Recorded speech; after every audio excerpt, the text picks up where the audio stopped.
Hello mga Marites! Oro Diyos ko, mag-aalmusal sana ako. Pagtingin ko sa rep namin, nuko, yelo na lang yung laman.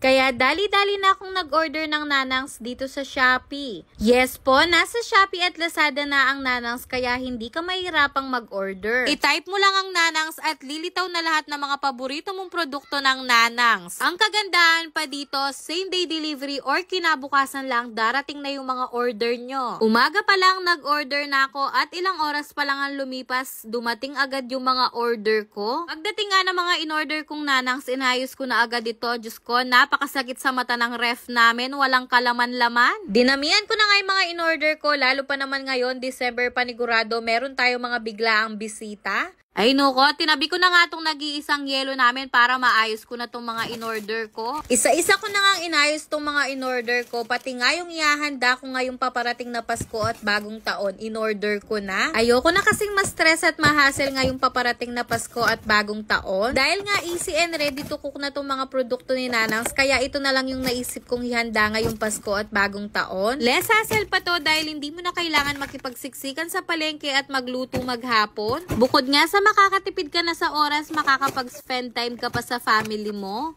Ang kagandahan pa sa mga produkto ni Nanangs, bukod sa masarap na wala pang halong preservatives. Kaya nga simula na discover ko tong Nanangs, hindi na talaga kami nawawalan ng stock nito sa ref. Dinamihan ko nga tong bago nilang express beef pares dahil napakasarap nito at tamang-tama yung pagkakatimpla. Lalo na tong express beef tapa nila, talaga namang napakasarap. Dahil nga morning person kami, talaga naman dinagdagan ko na yung mga linuluto namin pang almusal. Perfect nga tong mga produkto ni Nanangs, lalo na sa tuwing nagmamadali yung asawa ko papunta sa shop namin. Kaya minsan pag tinatanghali na ako ng gising, yung asawa ko na yung nagluluto ng breakfast niya. Dahil easy and ready to cook naman to mga produkto ni Nanangs, iinitin mo na lang at ready to eat na. Perfect nga rin tong pangbaon sa school at sa trabaho. At syempre, hindi rin naman mawawala sa mga in-order ko tong mga pambansang Sharon, ang mga lumpiang Shanghai. Lalo pa naman ngayong December panigurado, meron tayong mga biglaang bisita kaya dinagdagan ko na tong mga to. Umorder din ako nitong 5-star spring roll nila na talaga namang napakasarap. Dinagdagan ko na rin yung mga in-order kong pamerienda namin, lalo na tong mga paborito naming siomai. Napakasarap kasi nitong 5-star premium pork siomai nila, lalo na pang merienda at midnight snacks. Perfect nga rin tong ihain sa mga biglaang bisita